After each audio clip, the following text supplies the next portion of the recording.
I'm just finishing my lunch and I watched some videos to entertain myself as I ate, and I just seen Donald Trump hanging out with King Charlie Boy, big sausage fingers himself. And there's a couple of things that just made me laugh, tickled me a little bit. Number one is it's really obvious to not just some, but pretty much everybody at this point that the Emperor has no clothes. And boy, is it an ugly sight. When you're watching an orange tango man stand in a palace, going on about his favourite English writers, none of which he's read, and boasts that he has turned America into the greatest country in the world in the past year. Even Sausage Fingers Charles, can't keep a straight face. He can't look at him. He has to look at the ground to hold back either the laughter or the sheer disgust at having to listen to this pompous burger of a human being pontificate about how large this tiny dick is. But it's doubly interesting because not only does the Emperor have no clothes, it shows that the King has no clothes also, because he stood in a palace next to a royal racist who believes that he has blood of a different colour from the likes of us, who believes he is entitled to be the biggest benefit sheet the world has ever known, who believes he has the entitlement to whatever 1/4, 1/3 of the land in the UK. He even taxes, did you get this? Not taxes, he charges severe rent to the RNLI. That's a volunteer-run organisation who rents a shed on a beach so that they can rescue drowning humans out at sea. He charges them rent, and not just like peppercorn, proper, full commercial, extremely commercial rentage. So to watch that man, that specific fucking disgusting, decrepit, sausagey fuckwit of a human being sitting next to somebody even more pompous than himself, so much so that he can't keep a straight face. Wow. As one orange blob takes off his clothes in a classically American, overly exaggerated way, at the same time it reveals the fact that the sausage sitting next to him also has no fucking clothes. All the emperors are naked. They want us to believe that they are wearing the finest silks in all the lands, but they are not. And it's time, for fuck's sake, it's time that not only that we laugh and point our fingers at them, but to do away with them altogether.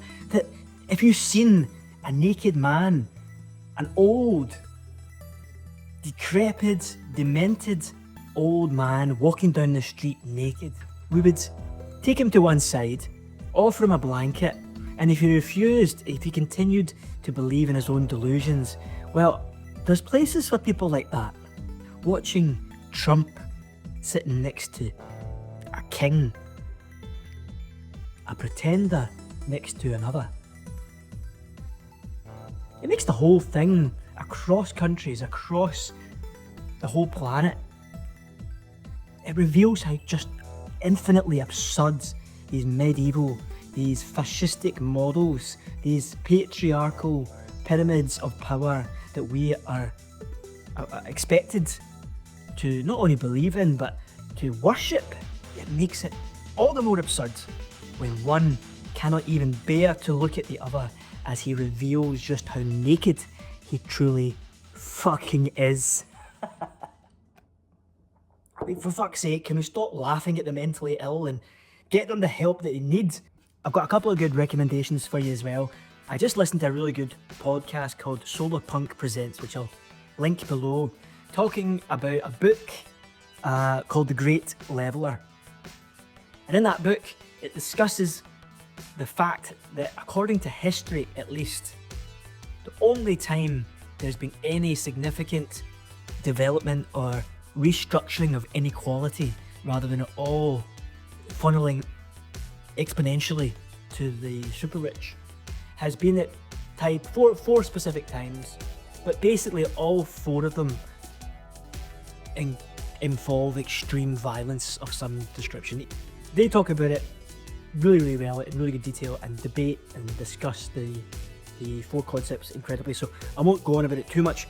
However, I just want to comment that although it's depressing to think back to history and realise that there is no examples, literally almost no examples, at least in written history, of inequality being tackled non-violently, that doesn't mean that it's an impossibility. And that's the potential of Solarpunk.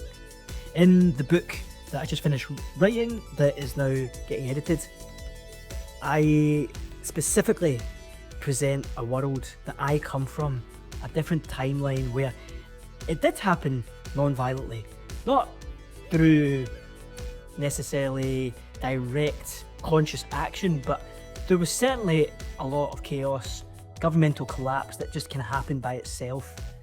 And these moments, they do occur. They're occurring right now in Nepal. They occur all around the world for all sorts of reasons, and it's often catches everybody by surprise. Governments, police, soldiers, all the institutions of state violence are there to maintain the state, but it only takes a flap of a butterfly's arse cheek to really bring about a chaotic change big enough to change the whole world. So I'm not a pacifist, nor am I advocating for violence. I don't think we have to necessarily put all our eggs in one basket. What we can do is build a discussion and a movement that is based around non-violence, that is based around the idea that just because something has not happened in history does not mean that it is impossible in the future. Certain conditions did not exist in the past that do exist now. I'm not just talking about AI and technological changes. There is fundamental different ways to how human beings interact globally. There's so much more of everything everywhere all at once, and that creates fertile soil. That chaos magic creates fertile soil for change. Not just change for the worse, where you can get people being arrested in the UK right now, old age pensioners as well as school students being arrested for saying that they're against genocide. At the same time, arrested for being terrorists, by the way. At the same time, the richest man in the world is allowed to go on a mega screen in the centre of London in front of 150,000 drunk, white, fat men and scream that you must fight or die. If that's not a Mosley Rivers of Blood speech, I don't know what is. That apparently is totally legal, or at least there is no condemnation from the government, there is no action on behalf of the police or the special counter-terrorism unit to try and capture Elon Musk, or there is no action to that. And yet if you're a vicar in your 90s, if you're an old nurse, a student, and you dare to say that it is not okay for genocide to happen in our names, with our taxes, with our bombs, our reconnaissance planes that are directly involved in the conflict, giving information specifically to the people causing a genocide so that they can more effectively enact it. Orwell is beyond spinning the grave. He's been spinning for so long. He's fucking had a headache. He's vomited all over his fucking grave. The whole place is covered in post-death spew. It's gone way beyond even what Orwell predicted. The post-truth era is here. All this to say, just because something happened one way in the past does not mean it has to happen that way in the future. All traders know this. Past performance does not indicate future results. Okay, we can understand this in theory, but it's very hard for the human psychology to really put that into action. Because everything that we are, everything that we believe, everything that we can imagine is based on templates from the past, shapes, forms. We see this if we look, for example, Victorian futurism. Victorians loved talking about the future, drawing it, imagining it, and some of these images and stories are fascinating. Lots of them have flying cars, very much like the futurisms imagined in the 60s and 70s and beyond. But what they couldn't see beyond is more interesting than what they could. For every Victorian future that they imagined, there was no example where the people involved weren't wearing petticoats, for example. They didn't look like they were wearing Victorian clothes. All of it was powered by steam, interestingly. They couldn't imagine these flying devices or this new highly technological futuristic world could be powered by anything but steam. There's the old story that Columbus, when he arrived ominously at the shoreline of the first Caribbean island he discovered, that the indigenous people of that island for the first few days could not see the ship sitting off the coast. He sat out there for a few days gathering resources before coming on to shore. But the locals couldn't see it, and apparently, so the story goes, it took the shaman to sit on the beach in ritual meditation practice before they could even comprehend this alien device, alien craft sitting out on the water. Whether this is true or not, how the fuck would we ever know? Because we killed them all. We mass murdered and raped them all and turned them into slaves. So we'll never know. But the story is a story, and the message is still true. It's very hard for humans to imagine something beyond what we've known in the past. This is a problem. It is a problem that Solarpunk has to try to resolve. Because we cannot rely on the same tactics of the past. We cannot say that the only way to overcome extreme inequality of justice, of economics, of all sorts, is through extreme violence. Because that is us saying that we are okay to sacrifice a large percentage of the population. Maybe ourselves, maybe our mothers, our fathers, our daughters, our children, friends and families, for the greater good, that the ends somehow justify the means. Now, I'm not saying that there is a perfect solution that is completely pacifistic, non-violent, that there shall be no harm caused to any sentient beings in our transition to Solarpunk here on this timeline. We have to be ready to take on these opportunities, not just as resistance fighters or protesters or anti-yada yadas. You have to be ready with an alternative that's fully worked out, or at least as best we can. It's experimented. It's the gears are in motion. We don't have to build the whole machine before we can jump in it and get going.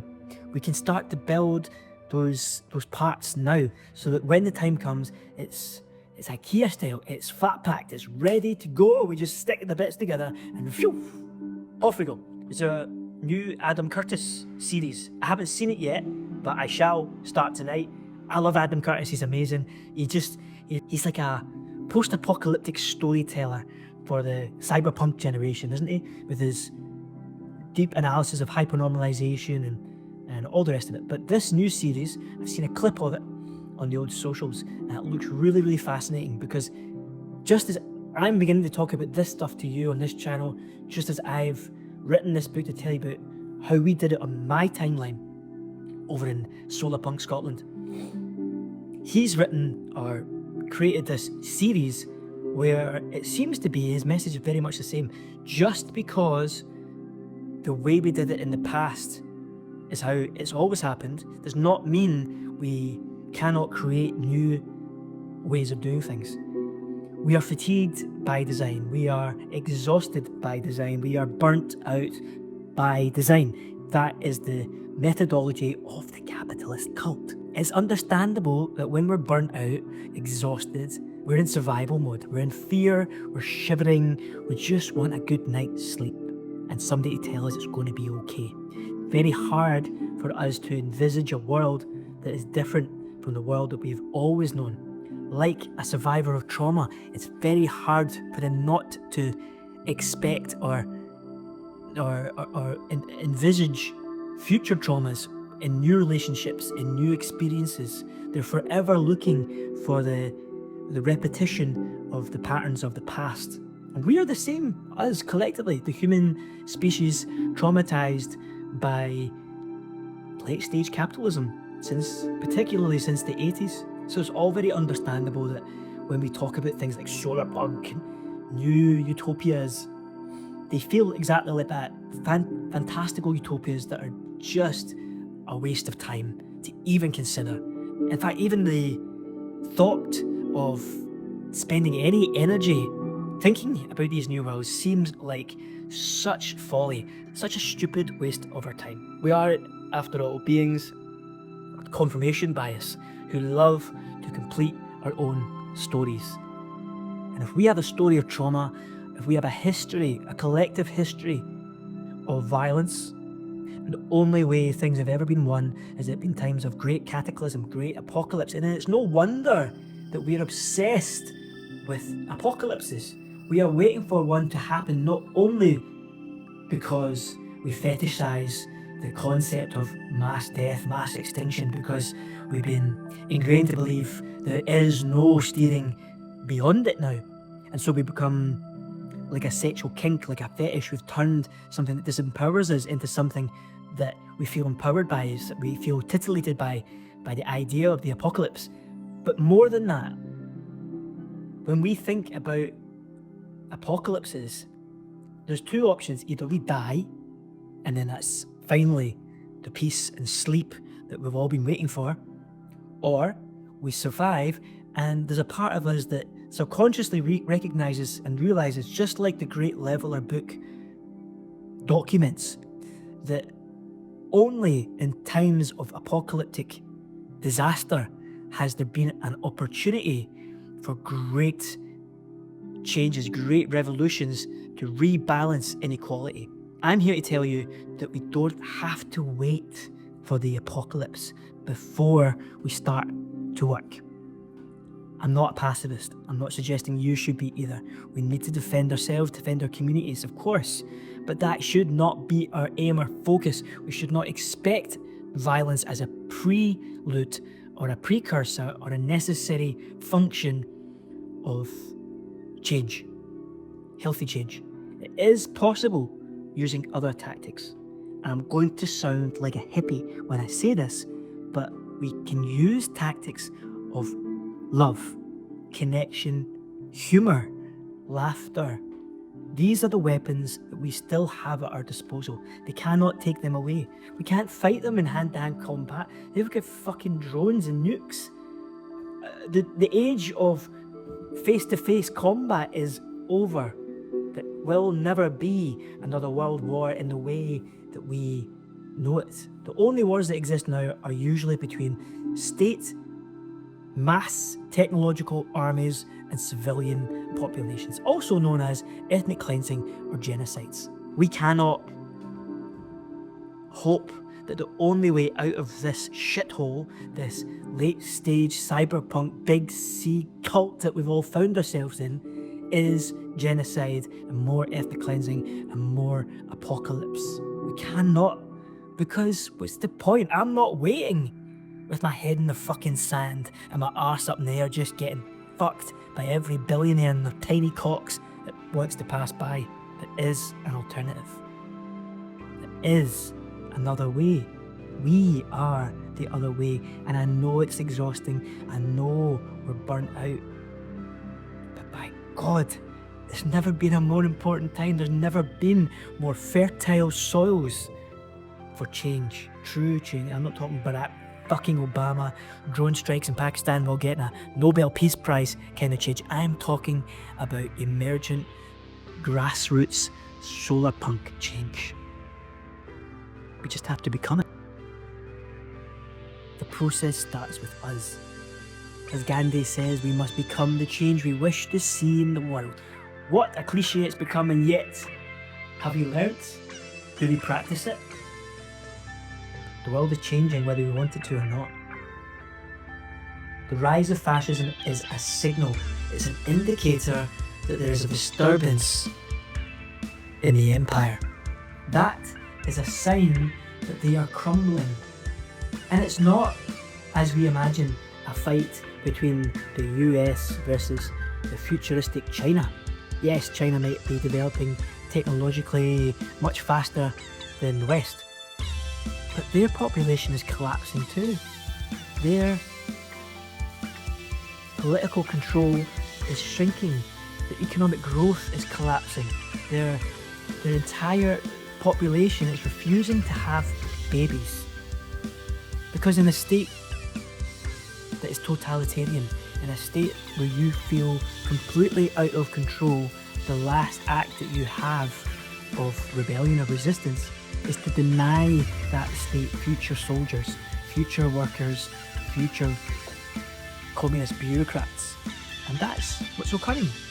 All the old ways of being, the late stage capitalist cult as well as the late stage communist cult, are all collapsing under the weight of their own feces.